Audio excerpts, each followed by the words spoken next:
Guys who don't have all the answers, but do have a lot of opinions. The four of us have found each other.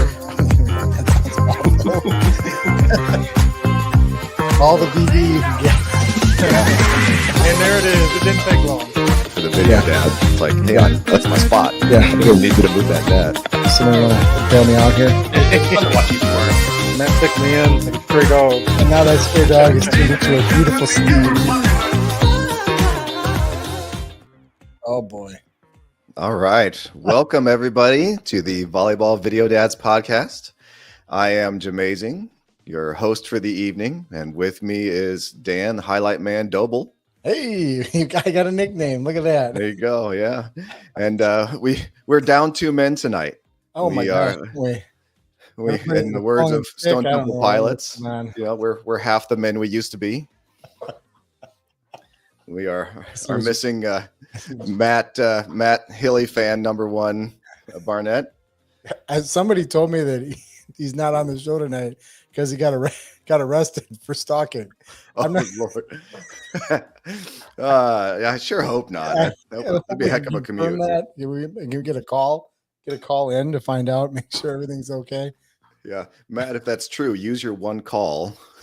Just call us to let us know. Yeah, I don't think it's going to be a wise idea to call your wife at this point. We're not going to bail you out, but we'll at least know what's going on, and everybody else will know too. And Travell is. Do we have a live look in of Travell? I do. Hold on. Let's see if we can bring it in here. There it is.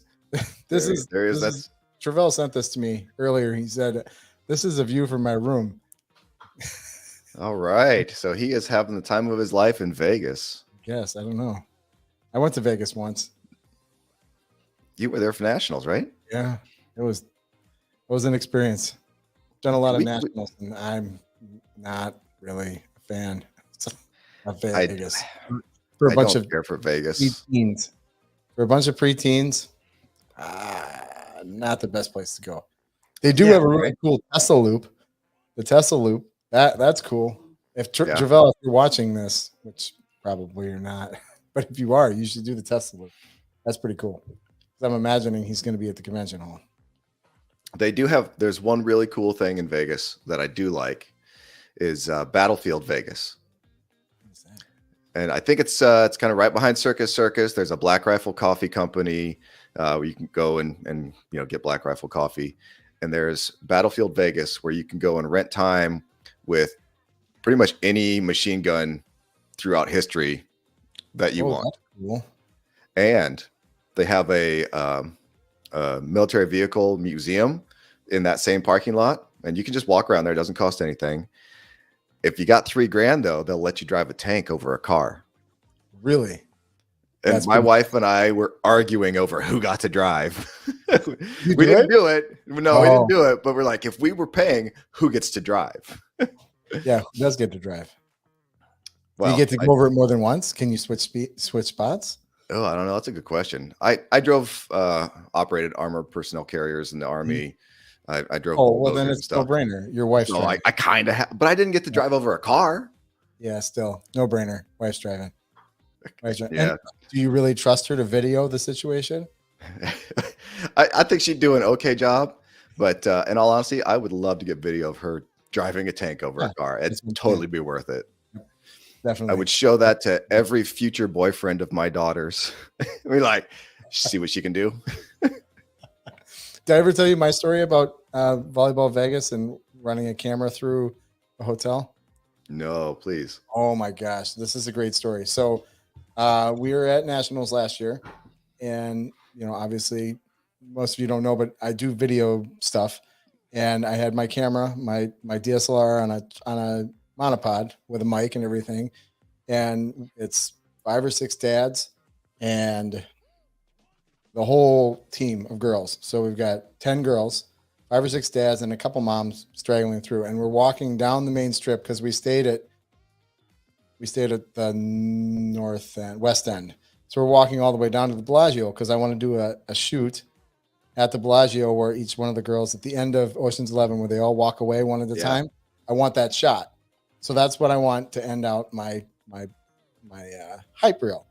And So we're walking down and we walk through. I don't remember what the name of the hotel is. It's the newest one on the strip.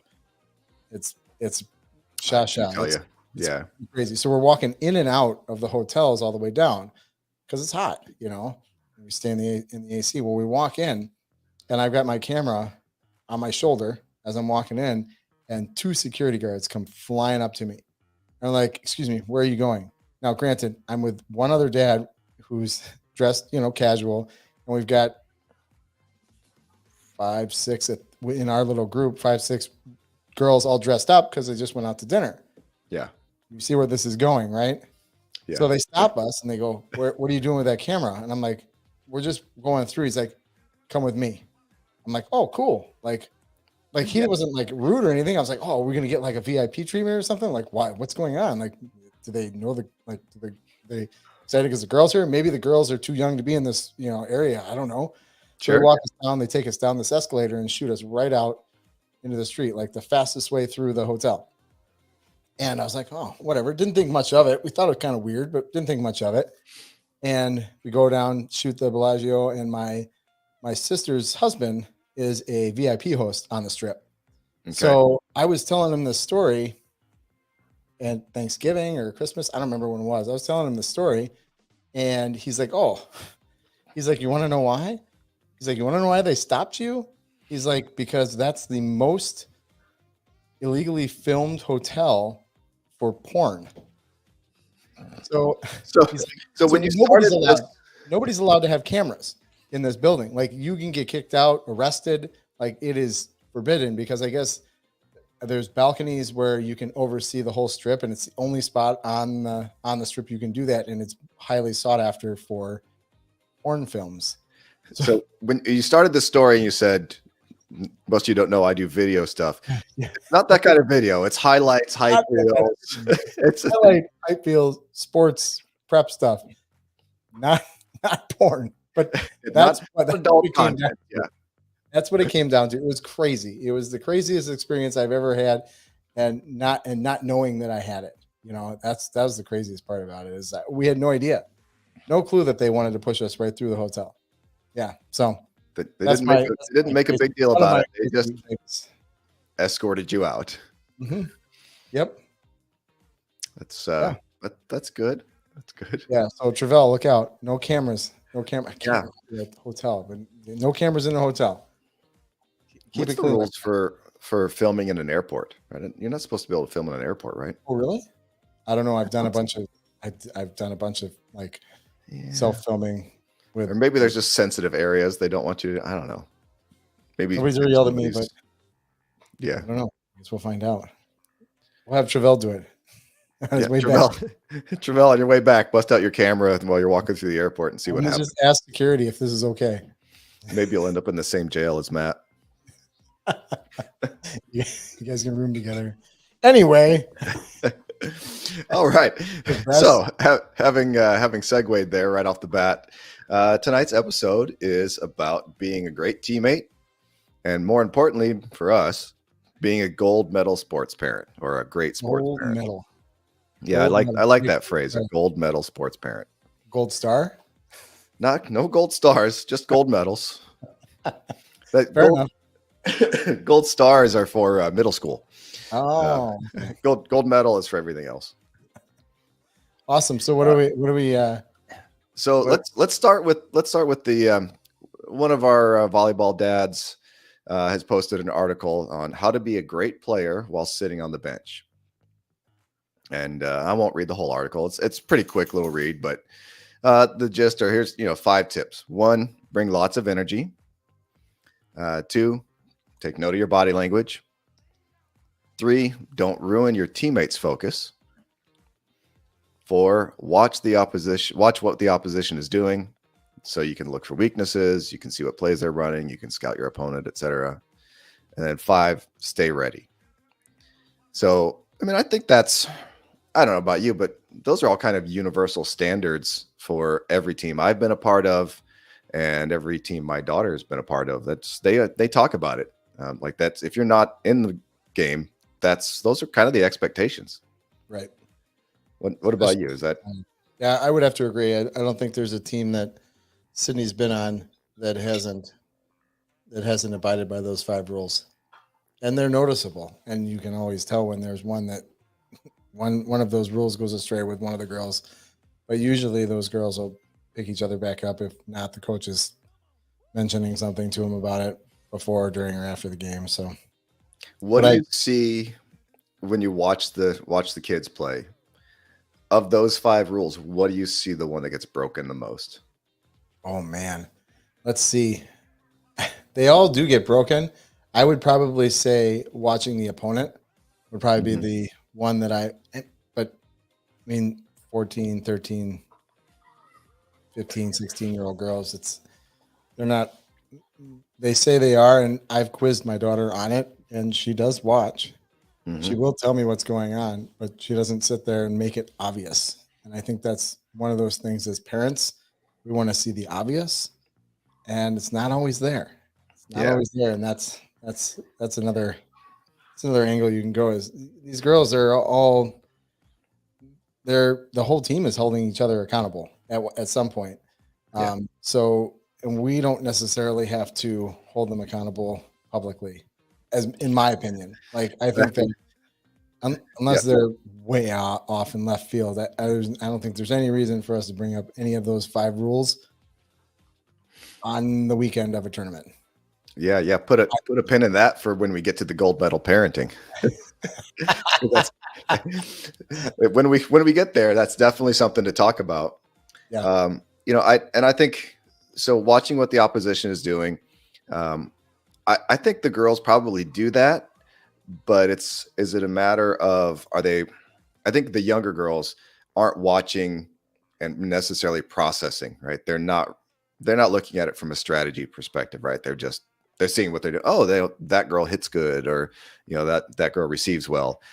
It's not so much of all right, what's a weakness, or what are they running? How can we help?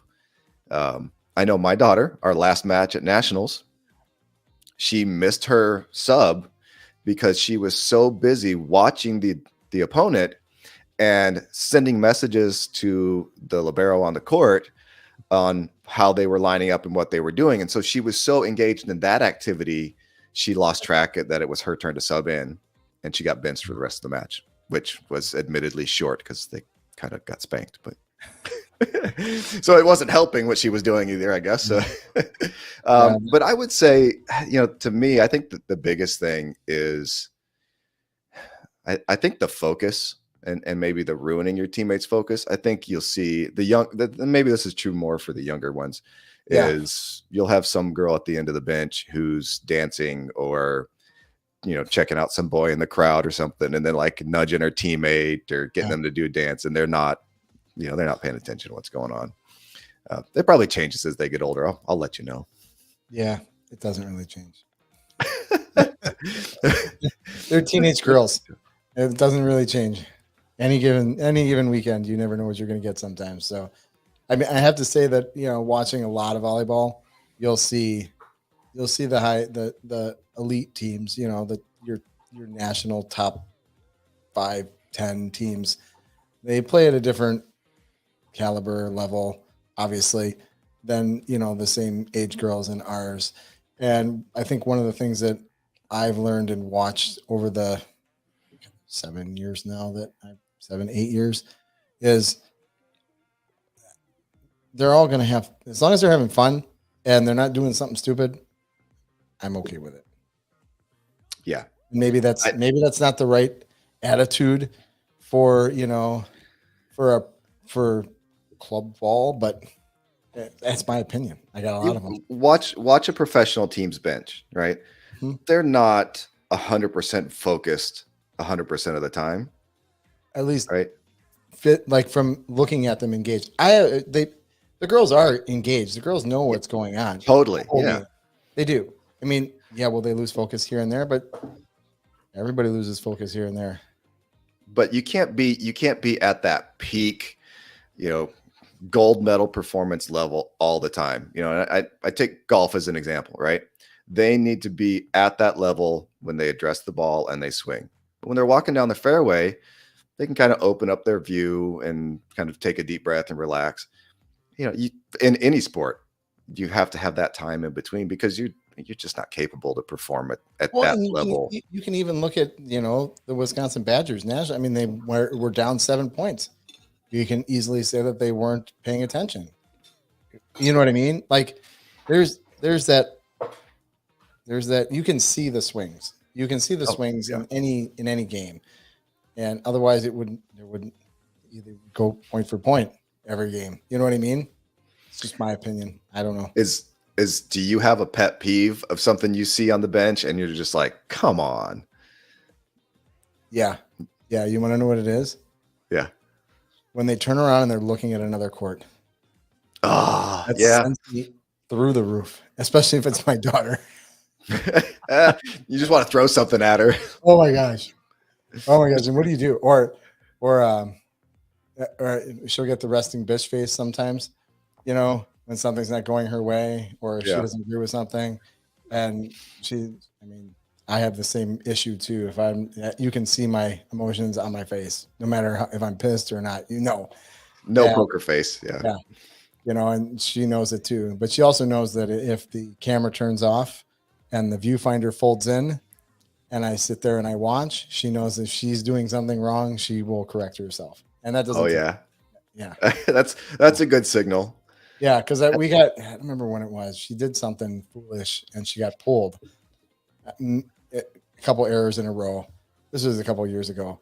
And she got pulled and they just started tanking. The team just started tanking and they were losing and losing and losing. And we've all seen it. Happens. Yeah. And this is, it was against a good team, but I closed up the camera, turned it off, waited. She came in, still didn't record, and then I don't think I even recorded the rest of that game. But I asked her, I was like, what happened? And I was talking about it. I'm like, you were pretty upset about that. She's like, yeah. She's like, so are you? I'm like, what do you mean? She's like, well, you stopped recording. I'm like, what? I didn't even know I did it. Like, I had no idea that was what I was doing. But yeah, so you stopped recording. So again, paying attention. There's that paying attention. They're not only paying attention to the court, but they're also paying attention to what we do, which we can also put a pin in for. Gold medal parenting. We could easily move over to that because we have a lot of opinions about gold medal parenting. Yes. I don't know. Do you have anything else you want to add about being a good teammate? Let me see. I have a couple of other notes here. I'll throw some stuff. So yeah, you go ahead. No, I don't have anything. You throw it up there. Okay. All right. So I'm on like my third listen through. I don't like to read these kind of books, but I do audio. And this book's called The Champion's Mind. It's by Jim Afremo. Fantastic book. It's great. It's very applicable for sports, but just any kind of performance you want to focus on, you can find a way to apply it. So there's a section in there about being a great teammate, and I think they actually refer to it as a gold medal teammate. There you go. And so there's a story. They start that section, or he starts that section with a parable, a Japanese parable about the 10 jugs of wine. All these old guys are getting together to celebrate the new year or something, and they agree that since none of them has enough wine for all 10, they each agree to bring a bottle. And as they're each going to collect their bottles of wine, they think, well, my wine is too valuable, so I'm just going to bring water. Once it's all mixed together, nobody will be able to tell. Well, they all do that, and so they all pour water into their soup and are drinking water and looking sheepishly at each other. And that term psychologically is called social loafing, and it's basically means trying less hard at a task when you're part of a group. Instead of by yourselves, because of the diffusion of personal responsibility. And so that leads right into a team, because having a group that's working together and working for each other is going to get you a lot better results than everybody who's kind of doing their own thing, or a team that's really talented but is not working together. And don't get me started on team bonding. You love team bonding. I hate team bonding. I love the right kind of team bonding. It's all the same. It's all the same. It is not the same. But all right, so some of the comments about gold medal teammate, right? A rising tide lifts all boats. Have you heard that? You've heard that saying before, right? Mm-hmm. All right. So if a team is winning, everybody looks better. Winning cures everything is another way to look at that, right? Mm-hmm. The more you give, the more your team will gain. The more your team gains, the more you will gain. So everybody benefits from being part of a winning team. And if you put forth your best effort, there are more intrinsic rewards for you. Intrinsic, big word, means internally, right? Fun, purpose, personal fulfillment. Talking down to our audience, it's great. Thanks, Jim.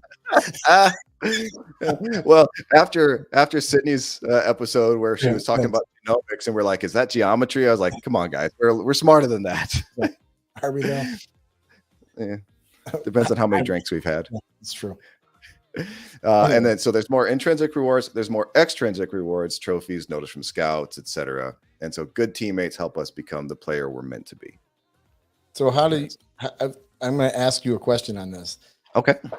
13-year-olds, 12-year-olds, 11-year-olds, how do you, on an average team, I'm not talking about the top seeded teams, groups, clubs, I'm talking about an average club volleyball team. How do you expect that? Do you expect 1, 2, 10 girls to buy into that? Like, and if so, how do you do something like that? Or don't you know? And that's why we're having this conversation. It's a great question. And look, we just got a question from Rick. That's along that same question, right? Why are girls so much more difficult to coach than boys? And it's and it's true, right? I'm also reading another book right now it's about marriages. It's a marriage help book, just so I can learn. I'm actually reading it and thinking about it from a sports perspective, and like how to.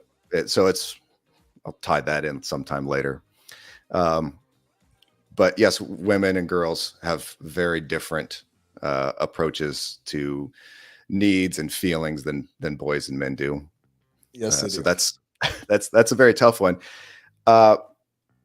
I've been on a lot of teams. I'm sure you have. I mean, I was in the Army.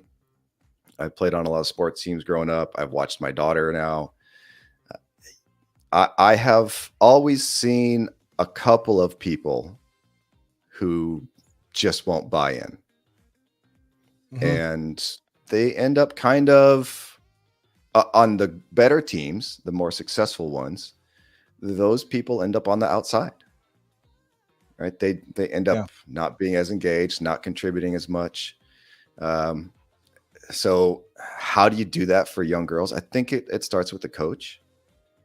The coach has to set that example. As a parent, do you worry about that, or do you worry about more about fundamentals? I'm talking about a young age, average team. Yeah, I feel that is something that's learned along with the basics. So for that to be said, I really think that it needs to be coached, not anticipated. Does that make sense? Agree. Yeah, it's a learned behavior, right? Yes, and it has to be taught. And if you don't have, I'll give you an example. If you don't have it on your team, it's hard to teach it from a player perspective, I feel. Because if you don't have a girl on there that is able to bring the team together, that I call it the X factor. If you don't have that on a team, no matter what team you have, it's very hard to get a cohesive unit that can build off of that. As soon as you have that one player, and I've seen it before, that one player that is just, she's excited about, finding a penny on the ground. She's excited about, she can breathe air today, or she can stand up, and she tells everybody about it. You know what I mean? Like that person will elevate any team. I don't care if she doesn't even play. You know what I mean? That person can elevate a team. And it's the same as a person that's like, oh, this sucks, and we're going to lose today. Yeah, they can bring the whole team down. Like that's just as bad as, let's go get this thing. I don't care if we lose. Let's get it. Let's do it. And as soon as you have that on a team, whether she's not a good player or she's the best player on the team, that changes the whole game. And I don't know if a coach can teach that. I think the coach needs to find that player and bring it onto the team. Yeah, and I think you're right. I think some personalities are like that. I was the hype man for whatever team I was on. I was never the star player, never the best player. I was an adequate athlete, I'll say, but I mean, what I brought to the team was energy. Like I was genuinely excited for my teammates, for the guys that were doing well, for the guys that were struggling but working hard. I loved it. I loved that whole process. I loved working through it. And I think you're absolutely right. I mean, if you have that personality on the team, it can make a lot of the other girls they can rally around that. They can build off of that. So on Rick's question, just to double back on that. Yeah. He wanted help on trying to figure out how he could help his daughter navigate through relationships with her team.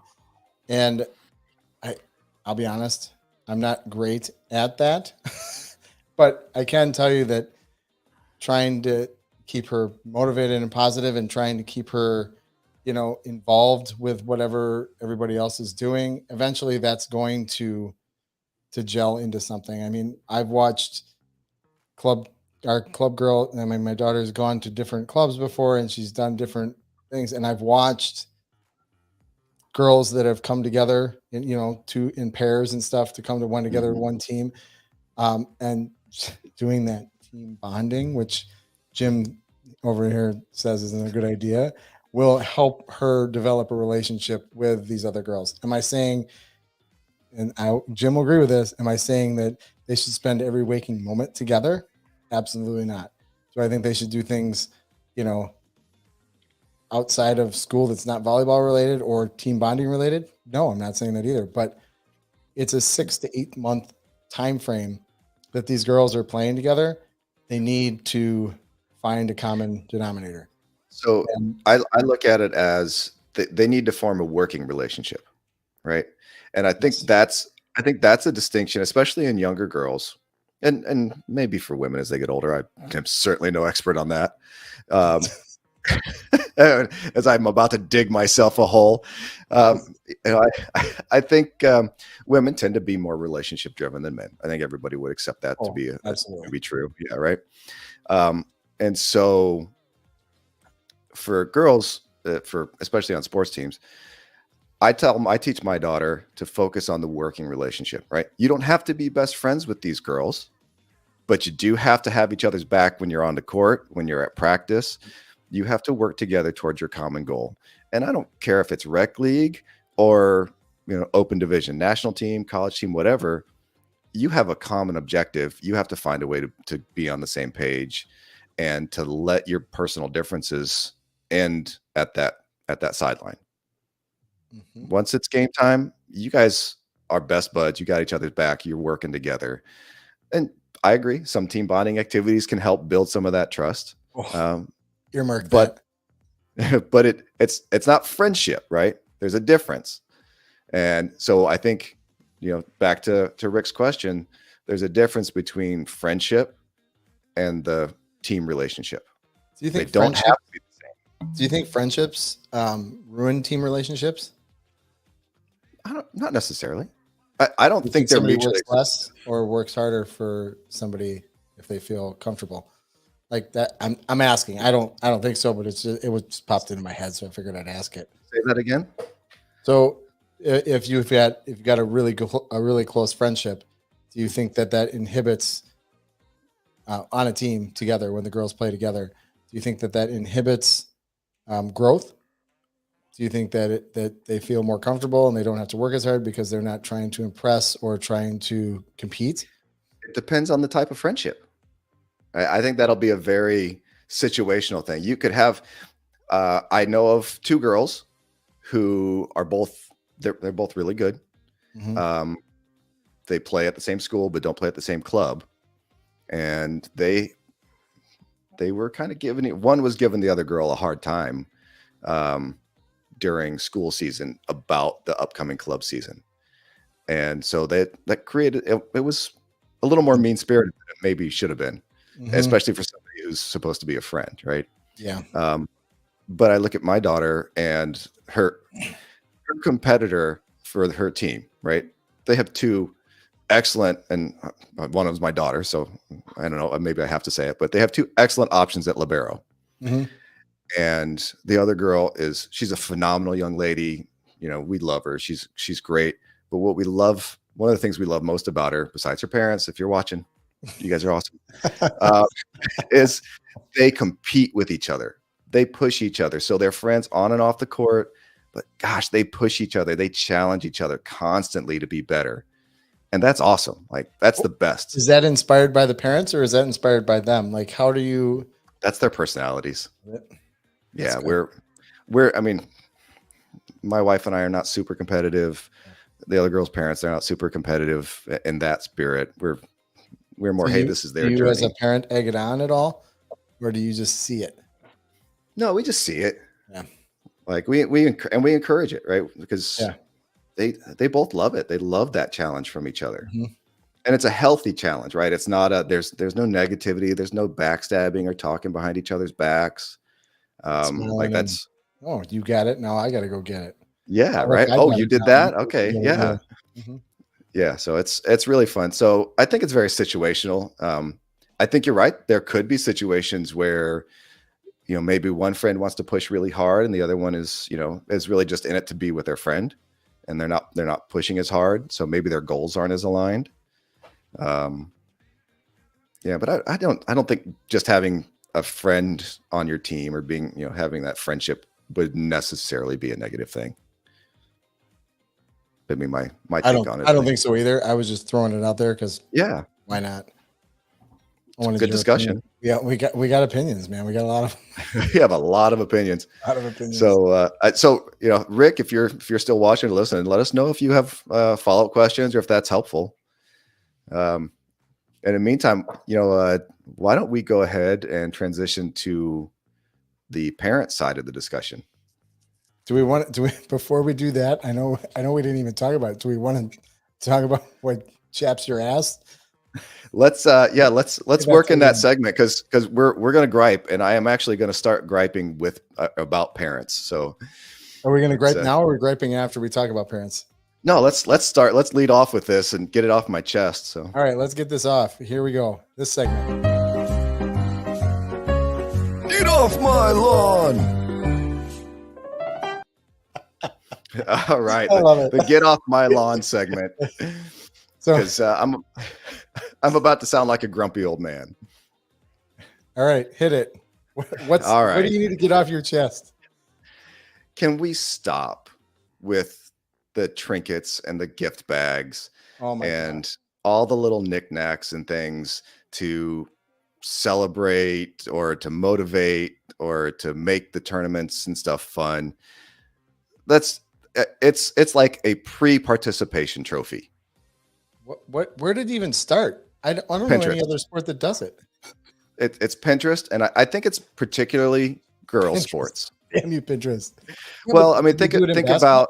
I've never seen it until we went to nationals. Like this was like 5-6 years ago, 7 years ago, and it was actually only down south when we did nationals in Minnesota. There wasn't any, but so they were like handing stuff out. I'm like, what the hell is all this? What do we?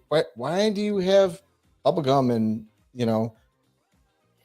chapstick and hair ties and mints and what is all this? So what is the purpose of this? You want to do it for homecoming, for a big rivalry game. You want to do it. You made it to nationals. I'm okay with that. Like there's a time and a place for it. I'm not okay with it, but whatever. I mean, I'm trying not to be so grouchy, but it's dumb. Stop doing it. But yeah, and so I have a coworker who lives in Ireland, and so I asked him, "Do you guys do this for your youth sports?" And he said, "No, that's dumb." Did he do it with an Irish accent? Oh yeah, he's full Irish, like native. It lives in Ireland, and yeah, I bounce cultural things off of him when I have questions like that. And I asked him about, do you do the goodie bags at the parties? Right. That's another one. And that's where it started, right? When I don't know about you, we're probably around the same age. When I was a kid and you went to somebody's birthday party, you got to go to their house, you got to have cake and Yep. maybe pizza. Yeah. That was your, present for being at that person's party, Yeah. and you brought them a gift. You didn't leave with a gift. That's stupid. Knock it off, people. and then what? Then now you, when in the circle of friends, now you have to go out and buy a bunch of gifts to give to people, and it's never. No, ending. we have steadfastly been the family is like, we're not giving out crap. Mr. Grinch Scrooge over there. You know what though? More parents tell me they appreciate that. I would appreciate it. I just don't understand it, especially at the games. Like, I just don't understand where that. And I've seen the game is the reward. The game is the motivation. They don't need chapstick, hair ties, gum, half of candy. it doesn't even make it, if not all of it, doesn't make it home. It's just, it's whatever. ridiculous. Just stop it. Give about, the girls a high five. What about the ribbons? You okay with ribbons? I mean, my girls stopped that probably at 13. Yeah, maybe. I think that stops at a certain age. I'm okay with that. That's more team bonding stuff, which you're not okay with either. Is there anything you are okay with? I'm okay with them competing and learning how to sport. Yeah, learn how to play the sport, learn how to win, learn how to lose, learn how to deal with a teammate that you don't get along with. Like, that's what sports is supposed to be about. It should be fun, but there should be learning about life involved. I feel like there's a transition there. Learning how to lose. As a parent, how do you learn how to lose? And I don't know if you're that parent that is just kicking the garbage can after the game, or if you're the guy that just sits back and takes it all in, takes a deep breath, and moves on and figures out what's for dinner. So I have mellowed considerably since I had kids. I'm a diehard Packers fan, or maybe less so now. I don't spend as much time watching as I used to, but I remember holding my newborn while watching a game, and I think it was with the 2010 NFC Championship game against the Giants, where they lost in overtime. Maybe it wasn't 2010, but I remember just holding my infant and just swearing and just wanted to rage and looking down and be like, you know what, it's all going to be okay. I need to chill. It's a game. So, now that my daughters are in sports, I have one in swimming, one in volleyball. I just enjoy their journey. I will say the most frustrating part is when they come out in one match and they are just balling like crazy. Pass, set, kill, like they're doing all of it. And then the next set, it'll be like, they don't know who they are. They've shuffled like a different team on the court and swapped jerseys. And it's like, who is this? What happened? So as a parent, how do you deal with that? Because what they see reflects, and I swear it's not just them that can't get out of the funk. It's the parents sometimes that can't get out of the funk, and the kids pick up and read it like a book. So how, as a parent, do you stop that? Like, it's very hard to do because you walk away. They know, you put your head down. They know. Turn off the camera. They know. Turn off the camera. They know. You pretend like you're cheering. They know. So what do you do? How do you change that perspective? Because I swear that has something to do with the fact that they can come out balling like crazy, and as soon as they get in a funk, they can't get out of it because they just keep thinking about everything around, and including us. So what do we do? What do we do? I'm an over cheerer, so I'll cheer harder. Loud dad? Are you the loud dad? No, I'm doing the video work, so I'm typically not super loud, but I try to work close to the court with the camera, and so I'll say something to the girls. I'm like, hey, keep swinging, or hey, that was a nice try. Go get the next one. You got this. And so I'm all about encouraging and very positive reinforcement. Do you do that the whole game, or is it when you see it changing? I'm very consistent with it. and I might do it actually a little bit more if I see the tide turning. But I'm just one, right? You can look down the row of parents sitting next to me or sitting near me, and like our team this last season, we had some games where the parents were just crazy, like hyper and really cheering the girls on, and the girls responded. And then we had games where we might have been in a library. We were so quiet. I can tell you that this last 2 years, the parents section is ridiculously loud. We've been coined the psycho parents by a team. I mean, we're loud. That way, or well, yeah, it turned into there's a whole story behind that. We'll get into that in another day. But yeah, I think that was the closest we ever got to what the hell, but nonetheless, how I deal with something like this as a parent, before I would get upset, you could visually see it on my face. I think what I've done now is I'm very stoic because I'm behind the camera on the sidelines, in the corners. I move around. So it's not like if I get up, they know I'm quiet. But if they make a play, man, I am practically on the court. You know what I mean? Yeah. Like I'm cheering, I'm jumping up, I'm making a step in towards them, getting them fired up. Like, holy shit, that was awesome. Like there's another dad that I know, not on our team, who does the same thing. And I kind of picked up on him, but he also goes the other way, but like if they do bad, he's like, oh, yeah. And he walks away. But if they do great, like he's like one step out, like telling them, hey, you did a great job, So I've taken that because I know one thing that my daughter can't stand is when my wife especially patronizes them, like, oh, you played really well, like, you don't even know what you're watching. You know what I mean? Like, oh, that hurts. Yeah. Yeah. Well, she doesn't say that. Gosh, no, she doesn't say that. But it's one of those things where I found that just cheering when they have a good play, not cheering all the time. Like, hey, good job. Get the next one. Great. But when they make a play and you're like, what? Like, I'm loud. I mean, when Ric Flair comes out, the girls all know. How does Chip Guy react? Chip Guy? He's eating chips, man. He's got stuff to do. He's got chips. He's got Pringles. He's got Pringles. The girls can't hear. I should mic him up for a game because his commentary is classic. Everybody's really? terrible. Everybody's just terrible. That was a terrible pass. That was a terrible serve. And you just sit there like second row in, second chair in next to the net. You're like, oh, that was just a terrible pass. Terrible serve. Not to our girls, but the other team. Like, it's classic. It's so much fun to listen to him. But awesome. I mean, that's the thing. But not him, but it's just one of those things where how every parent reacts. And if you could get everybody to act as the team should act, I feel that it is an extension of the team. And we've been part of games where we have people 3 rows deep watching our team. That's so cool. The girls made friends with a team in another state after they played each other. And those girls came over and watched our girls and were cheering for our girls. And then all those parents came over and then everybody's cheering. Like they were 3-4 rows deep all the way around and we won the game. I don't know if we would have won that game if we didn't have that crowd. So I know it plays into it. It's just, how do you recognize and react to it as a parent?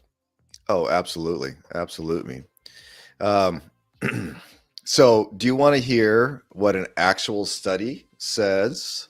Yes. Are some major themes for how to be a gold medal parent? Yes, I would love to learn. All right. So this is from that same book, Champion's Mind. And it's an older study. I'm not sure how old that book is, but the study was a 2010 study in the Journal of Applied Sports Psychology. Surveyed high performance junior tennis players. I think they said they surveyed over 50 of them. Major themes were, and I'll list them and we can come back to them. Parents should comment on attitude and effort, but refrain from technical and tactical instructions. Provide practice. So basically, if you're going to comment on anything, comment on attitude and effort. Okay. Don't try to coach them on technique or strategy. Just, hey, you worked hard out there, right? Like the guy that says, use it. Don't be the double guy. Let's see. The next one, provide practical advice such as reminders about nutrition and warm-ups, which I have some questions about that one. Because I don't know about you, but especially the younger girls trying to get them to eat. Oh, I'm sorry. That's a little extreme. I'm not a proponent of. My wife is. My wife will be like, "Oh, you have to eat your bananas," and blah blah blah. I think moms do that more than dads. Yeah, I'll be lucky if I don't care. You eat. If you're hungry, you're gonna eat. You want something At a else certain age, right? It's like what works, what doesn't. I'm. Mm-hmm. And you Here's get something that you think she's gonna want. She ain't gonna eat it anyway. You just wasted your money. So why even put it in the bag? Yeah. So that one I'm a little, all right. And warm-ups, forget about it. My kid's not gonna listen to me about warm-ups. they know. Do they even do warm-ups anymore? Like, how many days a week do these kids practice? 3 days a week, maybe some lessons, whatever else. They have a routine. They don't need me to tell them to warm up. So correct. All right, and this one, we were just talking about this. Parents' nonverbal signals should match their verbal communication. So encouraging statements should be mirrored with relaxed body language and gestures. So that's easier said than done. Yeah, right. We've all sat back and went, Yep. Mm-hmm. Let's see. Here's a big one, right? Understand and respect the etiquette of the game. Avoid displays of bad manners like screaming at the officials. Or the girls that are keeping score. Score! Double! Score! All right. Who you are, stop it. Yeah. we know who you are too. Stop it. Let's see. Okay, so here's a big one. Timing of feedback. And we as a family figured this out a couple of years ago. So avoid long lectures and in-depth discussions on the ride to or from games, practice, or at the dinner table. And this is a piece of life advice from the book, and I actually happen to agree with it. As an alternative, laugh a lot and enjoy spending time together with your kids. What a novel concept. It is an amazing concept. This is not, as far as I'm concerned, I mean, your kid might go play D1 college ball, but it's not, if yelling at her versus having fun with her while she's doing this is not going to change anything. Definitely not going to change anything. And I got a story to go along with that. So I was one of those intense, like, what the hell's going on, dads? Like, I need to know why. I need to know, why is my daughter not playing this? Why is my daughter, and I can tell you the exact day it was. It was the second week of volleyball for high school, freshman year, and she didn't play like out of the 3 sets. I don't even went to 3. I think she played one of those 3 sets. And I'm a dad. It's my daughter. She should be playing more. Why is she not playing more? Well, even playing time, they'd go off of stats, whatever, yada, yada, yada. Well, I was grilling her, not aggressively, but grilling her. We were in the car on the way home. She was pissed that she didn't play. She's pissed. And I was pissed. But I wanted to know why. And I kept asking her questions. And I turn around and she's just, because she's in the back seat and my wife is sitting in the shotgun. And we're both like, why? And I turn around and she's like crying. And I'm like, why are we doing this? Why are we doing this? Like, at that moment, I knew, let's just have fun with this. Let's not get fired up about it. Let's just have fun with it. And from that point on, we talk about it. If she brings it up, we'll talk about it like nationals or on the car ride home from a long tournament. We'll talk about it the last day. Yeah. How'd you have fun? What'd you like? What'd you not like? What happened to so-and-so? What, if I have a question about a play, I'll ask that, but that's it. And we're done. And she comes and I tell her, because it's usually her and I that go. And when we get home, you're going to have to respond to mom. Don't give one-word answers. Just say you had a good time. Give her an example. Make her happy. And you can go back to your room. And she does that for the most part. So it's just have fun with it, because shit, we're spending a lot of money to do this. There's no reason to get fired up and pissed off about it. Let's just have fun. So and let's be honest, right? A very small percentage of these girls are going to get scholarships for this sport. Yes, it's expensive. It's a big investment in time and money, but it's still a sport. There's a lot of benefits. There's a lot of life lessons being had here. And if you let it, there's a lot of great bonding opportunities and memories to be made with your kid. I can't tell you that who has a relationship with their daughter where you can sit in the car ride home with them, just her and I, for 5 hours, 6 hours. Isn't that great? It's great. You wouldn't trade that for anything, would you? I'll never get that back. No. Or in any other capacity. There's no way that I could sit in a car with her and go to, the zoo. Like, it will never happen. I'll get kicking and screaming the whole way. So it's one of those things where you just got to take advantage of those opportunities and just have fun with it. That's my 2 cents. Yeah. So here's a few more tidbits on how to be a gold medal parent. No, we're good. We're good. All right. And this goes back to the stupid trinkets. Before competition, give your child a thumbs up, a big smile, a pat on the back, and tell them to have fun. All right. So that's one. Love them for who they are, not what they can do. What a freaking concept that is, right? Oh, that's tough. But yeah. And last but not least, be a role model.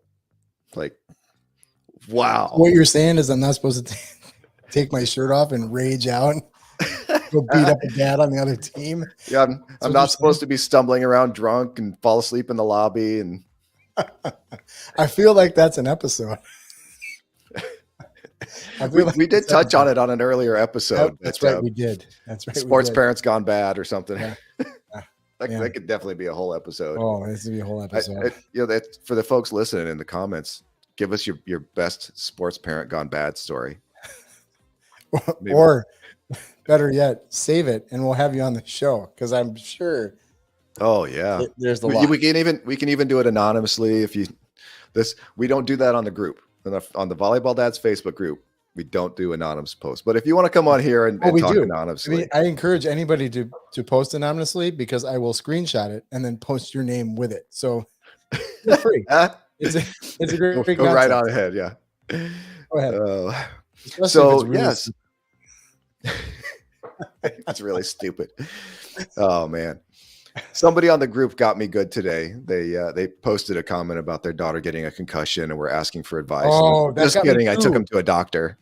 Oh my gosh. I started reading it and I was like, oh my gosh, do I really need to respond to this? Like, I seriously responded it because I wasn't thinking. I was like, oh my wife's a nurse and my daughter's had a concussion and my son's had a concussion and I've had concussions. Like, I was going to respond, and I kept, so I was scrolling down because ADD. I went right to the bottom and I was like, wait, scroll back up. I'm like, oh, that son of a bitch was fucking with us. Like, damn it, that was good. Got us. Totally got me. I wonder how many other people are like, damn it, he got me. It was good. It's good. That's ridiculous. Stop asking for medical advice for serious medical issues on Facebook. Go see a doctor. Yes. Do we need to play the grumpy old man? The rant again. Save it for next week. All right. So major themes. All right. Comment on attitude and effort. Provide practical advice, which I think both of us kind of disagreed with. I don't think we owe them any advice. Nonverbal signals should match your verbal communication. Understand and respect etiquette of the game. Timing of feedback. Right. Those were the big ones. And then there was some more about, basically don't be a jerk to your kid, love them for who they are, etc. So would you add or take away any of those? Add or take away? Would you add any to that or take away? I think we both agree that provide practical advice is a little iffy. Yeah, it's I guess that would be not a game time or a game day. Nah. Thing. I mean, I give my daughter advice on things all the time, but it's not like, okay, make sure you hit that ball the right way. Like, I don't fucking know, so I'm not going to give practical advice on that. Let me ask you that. I have a question on that. I didn't play volleyball, right? Mm-hmm. I line judged a little in college. I started coaching when my daughter was in third grade. I don't know, something like that. I coached her at a rec league. So I'm still very new to the game, technically. Mm-hmm. She gets hours of coaching and private lessons and clinics. So, during our Sydney Hill interview, she mentioned how her mom came to all of the events, all the practices and lessons and everything, so that she would have credibility when providing, technique Mhm. feedback. So I'm at everything. I don't miss a moment of it because it won't be too long before she won't let me come to them, right? She'll Right. outgrow me being there. So I try to go to as much as I can. Mhm. But even then, I ask her to teach me the stuff that she's learning. Right. I do that too. It's a great concept. Right? Yeah. What a concept. Like, have them explain it to you so you can then ask follow-up questions. So it's not like you're lecturing to them, they're teaching you. Yes. You're the student. I've done that many times. I'll call her in. I'll be editing video or something like that, and I'll be like, "Hey, why did so and so do this?" And then she'll tell me the reason why it happened and how to fix it, and somebody wasn't where they were supposed to be, and So I learn a lot, and it's not intentional, but it's one of those things where I learn it. Serendipitous learning, right? It's Right. spontaneous learning, right? Right. It's great. I mean, and so from that perspective, and I'm not going to tell my libero daughter that, oh, you need to dip your inside shoulder Yeah. and your No. weight needs to shift 10%. Yeah. Whatever. I'm paying coaches for that. That's exactly. I'm not. There's no way I would ever do that. No way. Have you have you had experiences with parents on your team or teams you've seen who just critiqued the love out of a kid? No, but I've heard stories. I've not to the extent, like I've seen critiquing, afterwards, but I don't think that in a bad way. You know what I mean? Like there's things that parents like if you know the game and you see something that you can change to make your daughter play better, and she responds or reacts to it well or in a positive manner, hell yeah, dude, That's do the it. big Like thing. but if she's like, just standing there Out. taking the words, like, dude, no, you'd be done. So we Stop. had a player on a past team, and her mom would yell at her during practice that she wasn't doing, like in the middle of practice, would yell across the gym that Is she she the wasn't. coach or she's just the mom there waiting? She's just the mom. We Oh, were all the parents were just this there would be watching. like, get This was out of here. practice, Yeah. right? And so eventually the coach and some other parents had a meeting, and she got a little better, and then she got a little worse, and it kind of went back and forth. I think things are better now. I'm not sure. But there's a big difference between coaching and critiquing. So if you have technical knowledge, right? If you know something about the skill, I'm my background, I coached CrossFit. I was a certified Olympic lifting coach, a certified powerlifting coach. I know body mechanics. Right. So I can help my daughter with those things, right? I can understand distribution of weight and how to move, but I never played libero. I don't know how that works. Positioning and watching the other players and where they are predicting where they're going to go and All where that stuff. things open up. Like that is all stuff that needs to happen from a coach. Yeah. So thankfully my daughter she's pretty receptive to the stuff that I work with her on, but she also knows I'm not going to try to coach her technique. And I've told her, I said, I'm going to have you teach me what you're learning. So absolutely. And that it actually works out better. I think you get more conversation out of your kids when you ask questions. Yeah. Versus tell them. I'd rather listen to my kids than talk to them all day long. That's one of the best things. Like you mentioned, the car ride. We have this for people that don't do that, the car ride or carpools, you get to drive that carpool. I suggest you do it is just once. If you don't think it's fun, I pushed away from it for a long time because getting a bunch of girls in a car for a half hour after they ran around, some of their shoes aren't the best thing to smell. But listening to the girls bond, if you will, in the car and talk about everything from volleyball to everything, like it's a whole lot of fun to do that. So I definitely recommend if anybody hasn't done a carpool. Yeah, you actually inspired me. So we have tournaments in St. Louis and Kansas City. I'm in Mhm. Austin. So we're going to road trip to those, and it'll either be my whole family or it'll just be me and my oldest who plays. And I am excited about that. I mean, that's like 13 hours in the car, but Still, dude, I'm excited about that. yeah, it's gonna be. Are you gonna take 2 days to do it? Probably. There you go. Yeah, I mean, It's gonna be experience. It's gonna be a meal. It's gonna be yeah. Why rush it? Yep. So it'll be fun. It's awesome. All right. So those are some ways to be a gold medal parent. Where do you the- rate yourself in that? You rate yourself high, or as a gold medal parent, or are you average, or are you? I like to think I am probably high on the higher end. I still sometimes struggle with the timing of the feedback. This would be a good question to ask my daughter actually on how Right? she thinks I'm doing. Right. So yeah, one of the concepts. Remember, Meet the Parents. Yes. Ben Stiller, Mhm. and the circle of trust. Yes. Right. Sit down someday with your kids, draw the circle, discuss these behaviors. Every dot that goes inside the circle is a behavior helpful to your child, and every dot outside the circle is a behavior hurtful to your child or less helpful.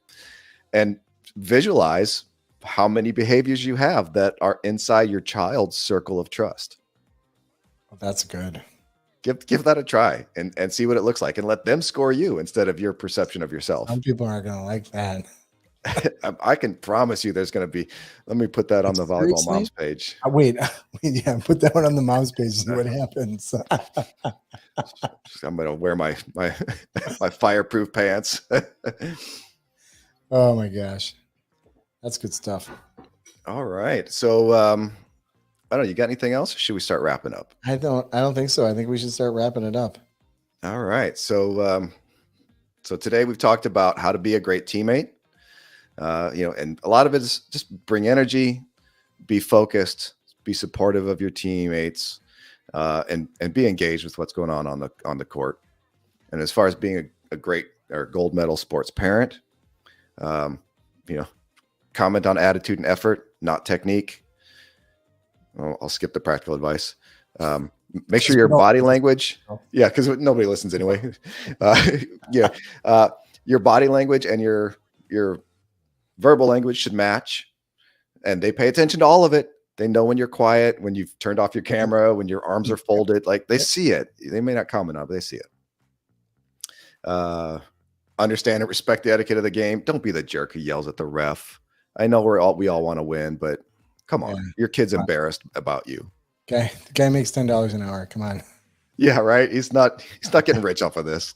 No. He doesn't have it in. He's doing it because he loves the game, and he doesn't do it for the heckling. So cut that shit out. And timing of the feedback. Don't attack him with this stuff right after the game or right on the way to the game or practice.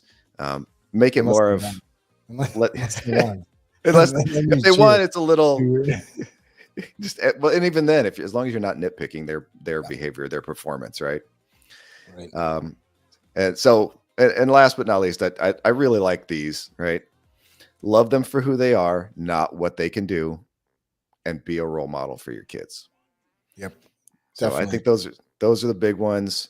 Looking forward to the feedback. We'll have this posted in the Volleyball Moms group. We'll have it posted in our Volleyball Dads Facebook page, up on YouTube. So yeah, give us comments on things you think people should do to be gold medal sports parents, and or experiences that you've seen or you've been an experience of. Yeah, and join us in the Facebook group, Volleyball Dads on Facebook. Like and subscribe to the podcast on YouTube, and thanks for joining us. We'll see you guys again soon. It's been fun. And 2 weeks out, right? 2 weeks. Do we know what we're talking about in 2 weeks? Let's see. In 2 weeks, I think we have a special guest. We have Edris Toussaint, or E, who is a professional videographer from Sydney, Australia. And he is going to talk to us about setting up your basic video for volleyball. So for those people that live stream or those people that just want to take videos and then edit them quickly and easily, and then put them on for highlight reels for college prospecting. And that's what we're going to talk about. So we're going to just run through some basics on that and get everybody up to speed on how we do it, I guess. That's yeah. Yeah, we'll have some camera snob moments because I can't stand using tablets and phones to record this stuff, same. but we'll talk about that. Yes. So, all right, 2 weeks. We'll see everybody again. Have a good night. All right. Good talking to you, Dan. Hey, good talking to you. We'll see you later. Bye-bye.